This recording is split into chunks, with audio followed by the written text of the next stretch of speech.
What's going on, everybody? It's your boy Sugi from Sugar Earth Media, and today we are back with The Last of Us Episode 6, and this week we got a really jam-packed episode, a lot of different locations, and a lot of story events jam-packed in here, and I gotta wonder if maybe there's too many things happening in one episode. I think there might be some pacing issues for the series overall, but we're gonna get into that as we break down the episode. But if you're enjoying these breakdowns, please subscribe and let me know your opinions about the show in the comment section down below. I hope to see you there. But with that, let's just jump into the episode. So the first scene we got here is picking up from last week with the tragic events with Henry and Sam, which for some reason they played again in the beginning of this episode. I'm not really sure why. And then we skip ahead and we are now in a snowy landscape. And like the thumbnail is gonna say, this episode, it feels like we're rushing things a little bit. And especially since I know we're going to go to winter time eventually, it just feels a little premature because we're going to see more of that landscape later. But it is nice to have a difference in a location here. And I like, we're focusing on the hunter and we're meeting new characters. You think it might be Joel for a second, and then it turns out it's not Joel. And I think this scene, it's a new scene here for the show from the source, not in the source material at all. And I think it does some good things here for the story, because one thing with the show's pacing, and there's two decisions. The show's pacing, doing the whole game as one season, I think we're jam-packing too much story. I mean, it's a 16-hour gameplay experience, and it feels like jamming it into 9 hours seems like we're just going through things too fast. And if we spent more time with these things, it would have a bit more emotional impact, a bit more oomph to it. So that's just in general what I mean with the pacing. And the other big decision is the fact that Joel has been kind of toned down in the TV version because they don't have the combat that the game does. And they don't replace it with action scenes in the show, at least not as many. So we got a couple action scenes here or there, but we don't really know Joel as a ruthless killer. They add in some things, we hear about his past with Tommy and stuff like that, but we're hearing about it in the past. I don't think it's as effective as seeing Joel kill a bunch of people in the show. I honestly think toning down the violence has ended up being a mistake. I mean, this is a zombie show without many zombies in it. And yeah, we got that huge scene last week, but even then it felt a little rushed. Like, I would have liked to spend a bit longer with that zombie horde and dealing with that situation. It was just like a big climax. So it was a couple minutes, and then, we're not seeing any zombies in this entire episode. And I get, the drama is the main focus here. But I would have liked to see some action in this episode in particular. But what this scene here is doing is showing Joel putting innocent people at gunpoint. So we get the sense, Joel is not a bad guy, and this is just old habits for him. Or no, Joel is a bad guy, rather. He is a bad guy, and he's willing to do violent acts against innocent people. And I think that scene is pretty good for that reason. And we're setting up for future events, a group out there that seems to be evil. And here we get Joel like collapsing and having health issues. This is a new thing for the show as well. And it's kind of a gimmick. And I don't really care for it too much. I don't see why we need to have him having these health issues, these stress issues. I get, bringing in the past with the daughter, and I think they played up Joel being a little too emotional in this episode. We'll get into it with the scene with him and Tommy, which was overall a great scene. But I think they played it up a bit too much, and this scene is a part of that. And we see a lot of shows where, he just collapses at random times when the writer needs him to. I'm sure it's going to come up later that it's going to be he's going to be needed to take care of a threat. Ellie's going to be at risk, and then he's going to be, I can't breathe. It's going to happen. It happened on Fear of the Walking Dead and all these zombie shows. So, but I mean, I love the production design and, the cabin in the middle of the woods, and just the setting is so cool. But again, it's like we're rushing past everything. Everything that's cool is there and gone, there and gone. But you know, I like that the flow of things at this point. You know, we're setting up that they're looking for Tommy. So here we have another campfire scene and another Joel and Ellie bonding scene, and they're talking about finding the vaccine and if is that gonna work and what do we do after the vaccine. And Joel mentions something about finding a cabin or an old farmhouse and some land and all that. And then in this scene, we kind of throw in mentions of the moon. It feels really forced in this scene, I think, but I understand what they're doing. Setting up the second game, aka the second season. There's important scenes involving an astronaut that involves Joel and her bonding. It's a bit of a stretch in this scene, in my opinion, and it just kind of feels forced. So I don't know. It kind of takes away from the rest of the scene. Again, it's jam-packing too much in. That's just all my criticisms are really going to stem from that. And here we have Joel waking up, and then Ellie's taking watch, and basically we're setting up that Joel feels like he's failing here. You know, he overslept. He put Ellie at risk by being asleep and not doing his job, doing watch and everything. So, you know, I get that, but again, it just lacks that oomph because everything just feels so there and gone. But I love this scene here, the snowy bridge situation, and we're talking about the dam here. And here's another part where I feel like we're getting rushed, and it's because we're trying to set up for season 2. In the games, we spent like a whole episode here, and then the second game there's a time jump, and then the town that we end up in is where we're at in the second game. And I like to see the evolution there, because when we're at this plant, originally, this power plant, they're figuring out how the generators work, and then the place is attacked, and there's more action in that part of the game. And here it's just like they show it, and then they just walk right past it. It's kind of like, just here's member berries for people who played the game, and then just so we can explain how they have power later, because we already saw the dam and whatnot. Here we have a standoff scene that's uneasy, and I love the horses and the circling, and it's got a Western feel to it. The masks that they're wearing and the hats. I'm liking it in the dog too, coming up and giving that extra threat of thinking that the dog is going to smell Ellie's bite. But it just felt like, you know, it just kind of, it's really a short scene, and I didn't really think that there was another way out of that situation, so it didn't really surprise me or make me feel like suspense or anything. But as far as this actually is kind of better than the games, because originally, you know, Joel just knocks on the door, the gate. So I kind of like how, you know, we're meeting in the land before we get to the big town. So we see that they are keeping an eye on the entry points so that nobody's sneaking around them. So that before the village is even in eyesight, they already have soldiers on the people. So I mean, all that makes sense. And I mean, this set is just beautiful. It's amazing, and I think it's really yeah, just great visually. But it's definitely the second game's village, and we don't get to see the progression, the before and after. And I get why, because I guess they can't really age up Ellie between seasons if they're gonna go right into shooting season 2. That's probably why. And again, that's just another thing, we're rushing it. And, you know, and it's weird because episode 3 was just that kind of self-indulgent, self-contained story, which I love doing that kind of thing.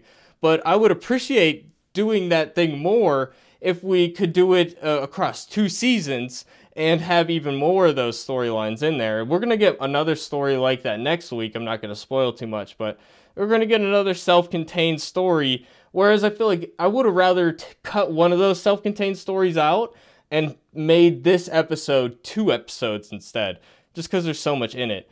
But here we're reunited with Tommy, and I love this scene. Seeing Tommy and Joel reunited was definitely satisfying. And you know, I like that we got to see a bit of the town before getting to that point. And here we got we're introduced to Tommy's wife, who's a character I don't particularly care for, based on things that we mentioned in one of the episode 3 review, I believe it was. They talk about, we'll just talk about it here. I forget exactly where it happens in the episode, but they just drop like, yeah, we're communists, and like, yeah, could we be a bit more subtle with the agenda, maybe?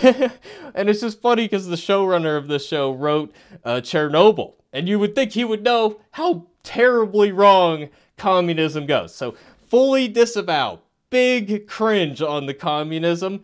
And later they even talk about like conflict theory and have versus have-nots. I don't want to debunk that stuff because we don't really get political on this channel, but I just had to shout out big cringe on that. And it takes me out of the episode, you know. And again, like, I would have rather see, it would have been nice, like, it feels like everywhere we show up, it's like utopian. You know, we had the gay utopia in episode 3, which I like episode 3, but it just felt like we didn't see the survival elements. We didn't see them having to fight zombies. We didn't see them having to fight too many. We saw them fight one group of people, but we don't get the relentlessness of this world. And that's another thing about rushing the show a bit, is we don't see how relentless it is, how hopeless it feels, how much loss there is, and just the scope of the tragedy. I mean, when we see a society like this, it feels like, okay, maybe things are getting back to normal. You know, and that's the kind of thing that you would want to do in a sequel, as opposed to in the first season of the show. So this is what I mean when I say that the show is, it's very much rushing it, in my opinion. Yeah, here's the communism part, dude. Oh my god. Millions of people have died because of communism. Anyways, we're just going to forget about that. We're going to move on. I'm getting distracted. And here, the best scenes in this episode are scenes where the script is pretty much copy-paste from the video game. And there's a reason for that, because the video game is the story that we love, right? And this show just feels like a shallow version of that. I'm gonna hesitate recommending this at the end of things. If you're a gamer and you're watching the show first, you're doing it wrong. If you don't play video games, then okay, check out the show. You'll at least get the idea of who Joel is. You know, it's just the facade of Joel, because we don't see the depths of the depravity that he's gone through and the lengths that he's willing to go through, because the show specifically is toning down the violence. And I don't know if that's a top-down thing and they are all of a sudden worried about having violence in TV shows, but I mean, Game of Thrones, come on. And yeah, we got that scene is with everything with Tommy and Joel is pretty great until the stuff with the crying, which I think it goes a bit too far in my opinion, excuse me. But I like this little fake out scene, bringing back Sarah yet again, and they do another shout out right here. Ellie, I like this element of Ellie being in a teenage girl's bedroom from back in normal times, and seeing the things that teenage girls back then were concerned about versus what she's concerned about. You know, survival, everything seems so frivolous, even though the kind of stuff that seems frivolous to her now is really what makes life rich, right? You know, the relationships that we're trying to kindle with other people and all of that, the things that we take for granted in life almost, you know, that's one of the themes of apocalyptic shows like this.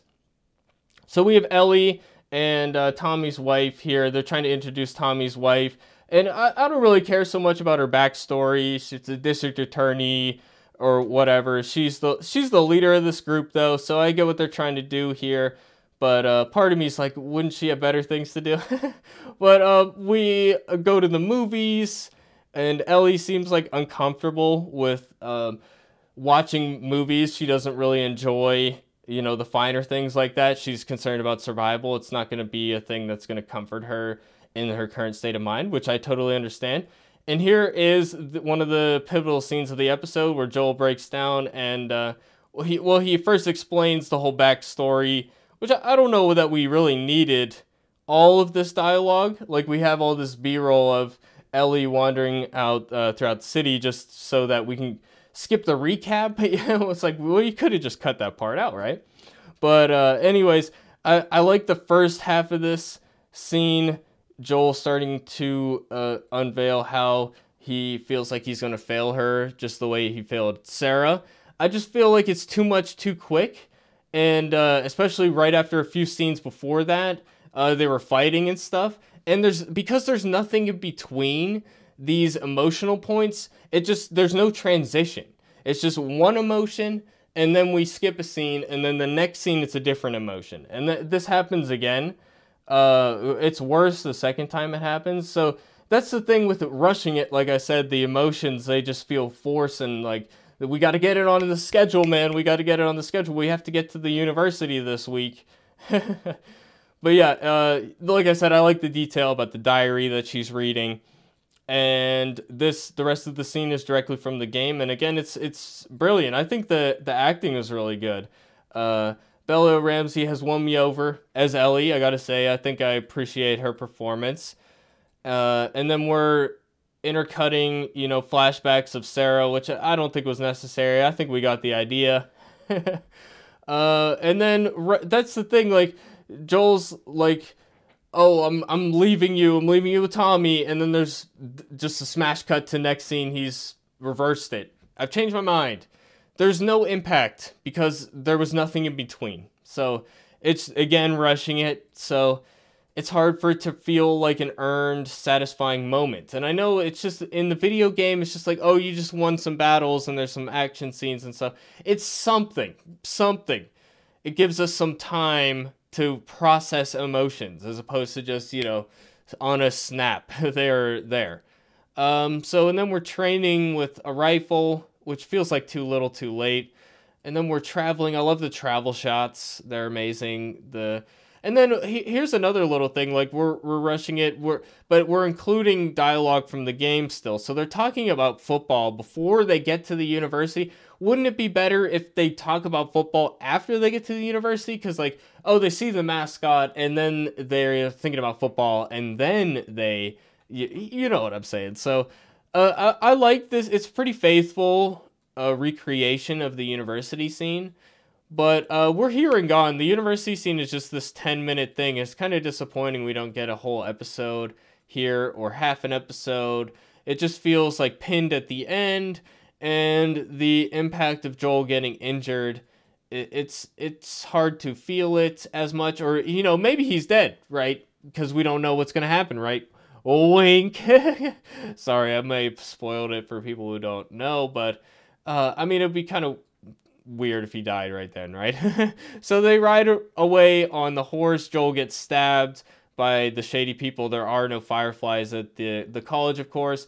And I like, again, that diary earlier where Ellie's reading about the concerns of the past. That theme ties in with the dialogue from the games here about people in college, struggling to find out what they want to do with their lives, and that whole concept being kind of foreign to people who are just like, oh, we just need to survive. That's all we have.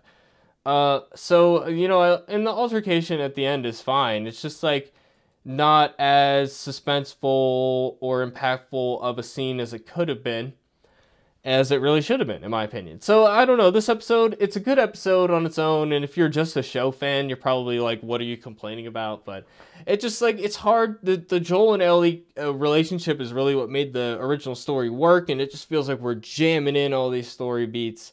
But I'm still looking forward to next week. Like I said, next week is going to be a tangential, self-contained story for the most part. So, I don't know. It's not going to be my favorite episode. But I got to say, my opinion on the series started strong. And now I think the seams are starting to show. And I really wish that the first game was spread across 2 seasons. Or at least a season and a half. But anyways, that's enough complaining for now. Let me know what you guys think in the comment section down below, and I hope to see you guys in the next video. Thanks for watching, everybody. Peace out.